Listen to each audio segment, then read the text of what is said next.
With Sakineh Mohammadi Ashtiani's life hanging in the balance behind bars in Tabriz, the international campaign led by her son to save her from being stoned to death gathered steam, sparking condemnation from governments around the globe against her imminent execution for allegedly committing adultery in Iran.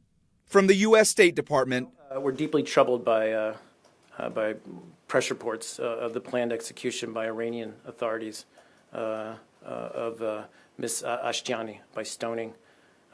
Stoning as a means of execution is tantamount to torture.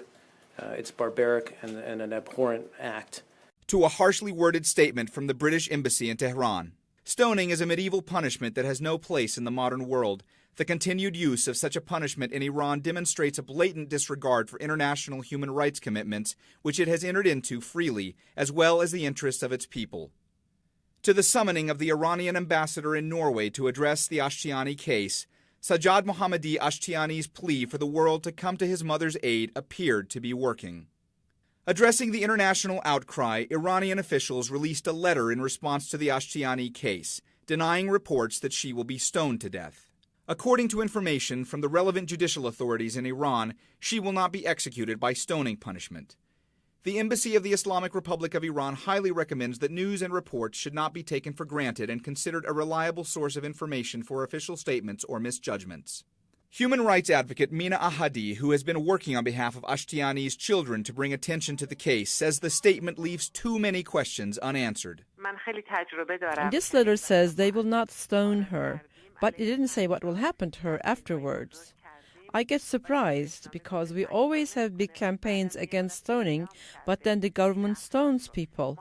We don't want them to drop the stoning order, but then pick up another execution order.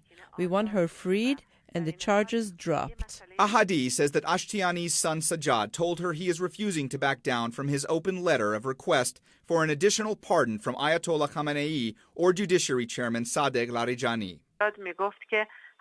He told me, we must receive a letter from the government in Tehran saying that my mother's charges are dismissed and that my mother is free to go.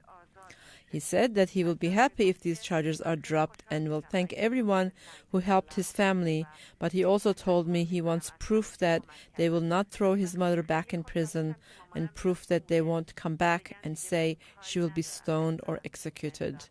As the world watches, Ashtiani's son's campaign may have prevented his mother from being stoned to death, but for now it remains unclear whether Sajjad's plea is enough to spare his mother's life. Mohammed Jamjoom, CNN, Atlanta.